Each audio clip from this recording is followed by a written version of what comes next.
Assalamualaikum warahmatullahi wabarakatuh. Perkenalkan, nama saya Ahmad Fatoni. Nomor induk mahasiswa saya adalah 200303086. Di sini saya akan menjelaskan materi tentang sambungan.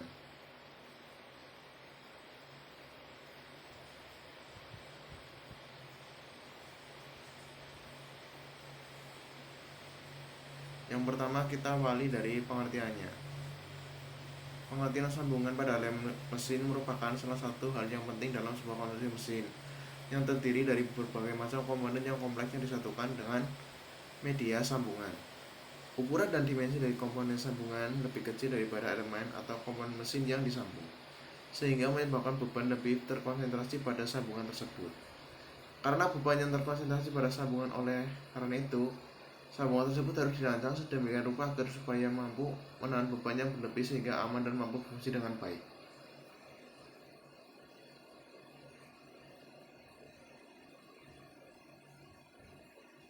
Berikutnya adalah tentang jenis-jenis sambungan. Jenis-jenis sambungan terdapat dua macam. Yang pertama, sambungan tetap atau permanent joint. Sambungan tetap merupakan salah satu jenis sambungan yang bersifat permanen dan tetap, sehingga tidak dapat dibongkar pasang kecuali dengan cara merusak sambungan tersebut. Contoh dari pengaplikasian sambungan tetap yaitu sambungan las atau welded joint dan sambungan paku keling atau rivet joint. Berikutnya adalah sambungan tidak tetap atau semi permanent joint. Sambungan tidak tetap merupakan salah satu jenis sambungan yang bersifat sementara dan temporer untuk kebutuhan komponen tertentu, sehingga sambungan tersebut dapat dibongkar pasang dengan catatan kondisi sambungan masih baik, tidak rusak ataupun berkarat. Contoh dari pengaplikasian sambungan tidak tetap yaitu sambungan pasak atau case joint dan sambungan ulir atau workbout.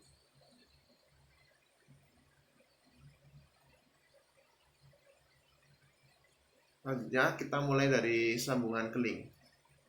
Sambungan keling adalah sambungan yang digunakan untuk menyambung plat dan batang profil.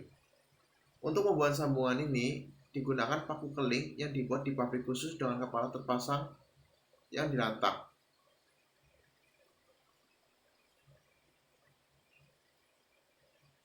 Nah, di sini ada gambar bentuk kepala paku keling. Di sini di gambar ini ada 3 macam paku keling ya. Yang pertama, paku keling kepala bulat yang paling kiri, yang di tengah paku keling kepala rata, dan yang paling kanan adalah paku keling kepala tirus. Paku keling kepala bulat paling banyak dipakai karena jenis paku keling ini paling mudah dipakai. Bahan yang digunakan untuk membuat paku keling antara lain baja kenyal, baja paduan, tembaga, loyang, dan aluminium. Fungsi sambungan keling.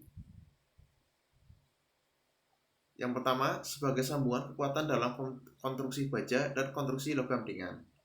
Contohnya dalam konstruksi bertingkat, konstruksi jembatan, dan konstruksi pesawat angkat. Yang kedua, sebagai sambungan kekuatan kedap. Contoh, konstruksi ketel dan pipa tekanan tinggi. Tapi untuk saat ini dalam pembuatan ketel biasanya menggunakan sambungan las. Yang ketiga, sebagai sambungan kedap dan tidak memiliki tekanan. Contoh, tangki, cerobong asap, dan pipa penurun. Yang keempat, sebagai sambungan paku untuk kulit pelat. Contoh, konstruksi kendaraan dan konstruksi pesawat terbang. Nah, di sini ada gambar cara-cara melakukan sambungan dengan keling. Bisa disimak ya. Selanjutnya, bentuk kambuh keling. Kambuh keling dibuat menurut kebutuhan kekuatan dan kerapatan yang dikehendaki. Di bawah ini adalah macam-macam kambuh keling sebagai berikut. Yang pertama adalah kambuh berhimpit atau kambuh bilah tunggal di keling tunggal. Kambuh berhimpit biasanya digunakan untuk kekuatan kecil, sedang, dan juga sambungan yang hanya memerlukan kerapatan. Jika diperlukan kerapatan, maka antara kedua plat itu diberi perekat.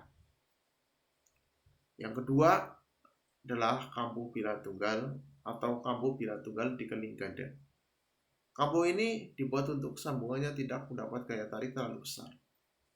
Yang ketiga, kampu bilah ganda. Kampu ini hanya banyak digunakan untuk sambungan yang menghendaki kekuatan dan kerapatan pada tekanan tinggi. Kampu ini dapat dikeling tunggal, 2 baris atau 3 baris. Berikutnya adalah penerapan sambungan keling. Macam-macam penerapan sambungan keling, yaitu yang pertama sambungan kuat. Contohnya sambungan keling kerangka bangunan dan jembatan dan pok mesin. Yang kedua, sambungan kuat dan rapat. Contohnya pada sambungan keling katel uap, tangki-tangki, dan dinding kapal. Yang ketiga, sambungan rapat. Contoh, sambungan tangki-tangki, secait, dan bejana tekanan rendah. Next, sambungan las. Mengelas adalah menyambung dua bagian logam dengan cara memanaskan sampai suhu lebur dengan memakai bahan pengisi atau tanpa bahan pengisi.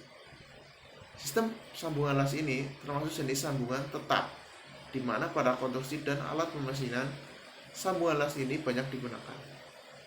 Untuk menghitung kekuatan sambungan las ini disesuaikan dengan cara pengelasannya serta jenis pembebanan yang bekerja pada penambang yang dilas tersebut.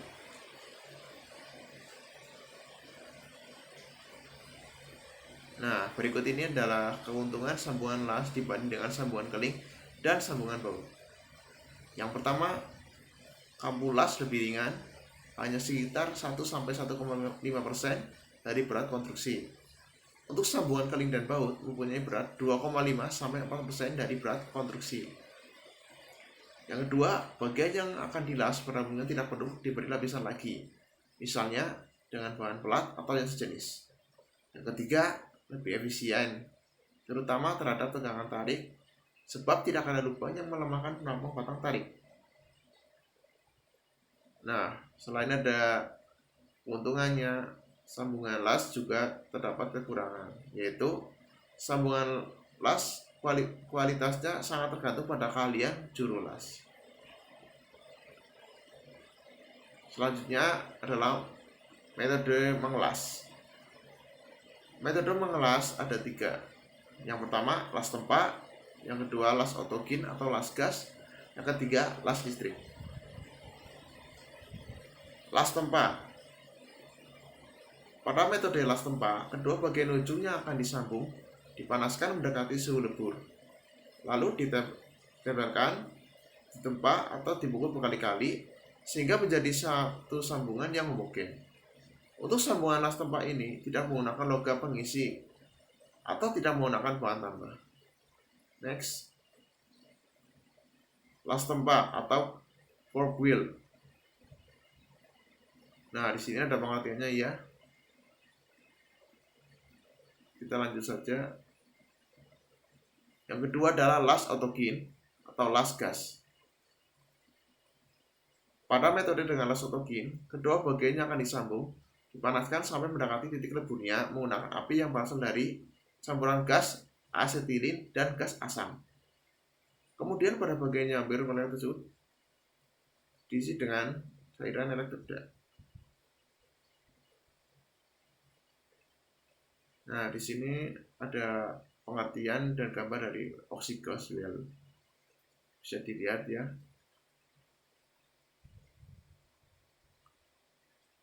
Las listrik. Las busur listrik, umumnya disebut las listrik, adalah salah satu cara menyambung logam dengan jalan menggunakan nyala busur listrik yang diarahkan ke permukaan logam yang akan disambung. Pada bagian yang terkena busur listrik tersebut akan mencair. Demikian juga elektroda yang menghasilkan busur listrik akan mencair pada ujungnya dan merambat terus sampai habis. Logam cair dari elektroda dan dari sebagian benda yang akan disambung tercampur dan mengisi celah dari kedua logam yang akan disambung. Kemudian membeku dan tersambunglah kedua logam tersebut. Nah, di sini ada gambar, ada alat dan ada teknisi ya yang sedang mengelas. Seperti inilah kira-kira. Nah, Selanjutnya yaitu bentuk-bentuk kampulas. Kampulas adalah bentuk persiapan pada suatu sambungan. Umumnya hanya ada pada sambungan tumpul, namun ada juga pada beberapa bentuk sambungan sudut tertentu, yaitu untuk memenuhi persyaratan kekuatan suatu sambungan sudut. Bentuk kampulas yang banyak dipergunakan pada pekerjaan las dalam aplikasi logam adalah yang pertama, kampu I atau open square butt. Yang kedua, kampu V atau single V butt. Yang ketiga, kampu X atau double V butt. Yang keempat, kampu U atau single U butt. Yang kelima, kampu K atau sambungan T dengan penguatan pada kedua sisi atau reinforcement on T-butt weld. Yang keenam, kampu J atau sambungan T dengan penguatan satu sisi atau single J butt weld. Kita next ya. Nah, di sini ada beberapa gambar bentuk kampulas. Ada kampu I, kampu U, kampu V, kampu K, kampu X, dan kampu J. Nah, di sini ada simbol las. Bisa dilihat ya. Dari yang pertama paling kiri sambungan sudut fillet. Nah, seperti inilah simbol-simbolnya. Yang kedua jadul las, seperti ini simbolnya. Yang ketiga adalah penebalan permukaan, bisa dilihat sendiri ya. Nah, di sini juga masih simbol. Nah, ini masih simbol. Nah, ini adalah penerapan simbol las pada sambungan tumpul. Bisa dilihat ya. Nah, ini masih penerapan simbol las pada sambungan sudut. Nah, sekarang kita masuk ke sambungan baut. Sambungan ulir merupakan salah satu jenis sambungan yang merupakan prinsip kerja ulir untuk menyambungkan antar komponen mesin dan konstruksi. Sambungan ulir termasuk ke dalam jenis sambungan semi permanen, yaitu dapat dibongkar pasang tanpa merusak sambungan tersebut. Sambungan ulir terdiri dari dua bagian, yaitu mur dan baut. Sambungan baut dilakukan dengan cara suatu pasak melintang dipasang pada suatu lubang dengan menembus masuk pada bagian konstruksi yang disambungkan. Fungsi sambungan baut pada konstruksi mesin yaitu pengamanan bagian atas dan bawah satu kotak roda gigi, untuk pengaturan kekuatan putar atau kekuatan luncur dari naf terhadap poros, untuk sambungan fleksibel atau bantalan dari sirip, batang, piringan, dan rong, dan untuk penghenti dari bekas, batang, dan semacamnya. Nah, di sini ada gambar contoh macam-macam baut dan penggunaan sambungan baut pada konstruksi baja dan lain-lain.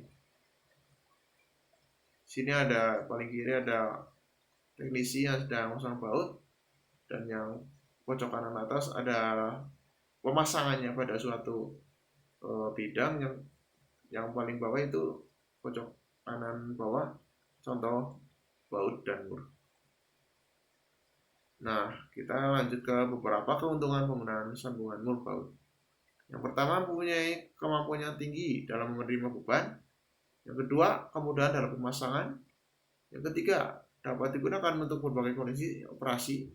Yang keempat, dibuat dalam standarisasi. Yang kelima, efisiensi tinggi dalam proses manufaktur. Samping keuntungan penggunaan sambungan mur baut, terdapat juga kerugiannya, yaitu sambungan ini mempunyai konsentrasi tegangan yang tinggi di daerah ulir. Nah, di sini ada bagian bawah ya, ini gambarnya. Nah, di sini ada keterangannya, di mana yang A itu diameter baut, yang B panjang baut, yang C daerah dekat efektif, yang D lebar kunci, yang E diameter baut, yang F jarak ulir.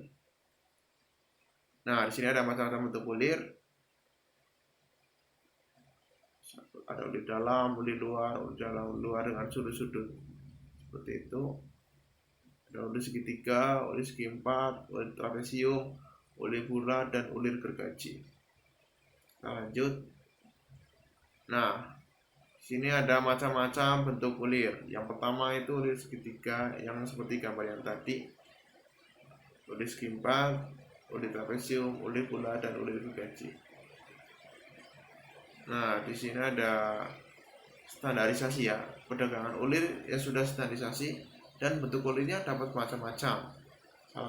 Yaitu yang pertama Standard British Whitworth Ulir Scrap, yang kedua British Association Ulir Scrap, yang ketiga American National Standard Ulir Scrap, yang keempat Unified Standard Ulir Scrap, yang kelima Square Thread atau ulir skrup bujur sangkar, yang keenam Acme Thread, yang ketujuh ulir scrap bulat atau knuckle thread, yang ke-8 ulir scrap trapesium atau buttress thread, yang ke-9 ulir scrap matrix atau matic thread. Nah, pada saat ini yang terdapat di dalam perdagangan ada dua standar yang dipakai, yaitu pertama standar British Whitworth dengan ciri-cirinya. Simbolnya W, misalnya W setengah inci, artinya diameter luarnya adalah setengah inci. Ukurannya dalam 1 inci, sudut puncak atau alfa 50 derajat. Yang kedua, standar metris atau SI. Simbolnya M, misalnya M20. Artinya diameter luarnya adalah 20 mm. Semua ukuran dalam tabel dan gambar dalam satuan mm. Sudut puncak alfa adalah 60 derajat. Nah, di sini ada simbol baud dan mur ya. Simbol baud dan simbol mur. Nah, di sini ada cara penulisannya baudnya metrik ya. Untuk M itu adalah jenis ulir metrik. Nah, sedangkan angka 10 ini artinya ukuran diameter ulir. Yang kali 1,5 itu artinya kisar atau jarak puncak ulir. Dan yang 2 itu artinya kelas material. Yang LH adalah arah ulir. LH artinya ulir kiri dan RH ulir kanan. Nah, yang L50 mm ini artinya adalah panjang baut dalam milimeter. Nah, di sini ada contohnya. Misal M8 kali 1,25 sampai 4T. M di mana M sama dengan jenis ulir. Nah, sedangkan M kependekan dari ulir metrik.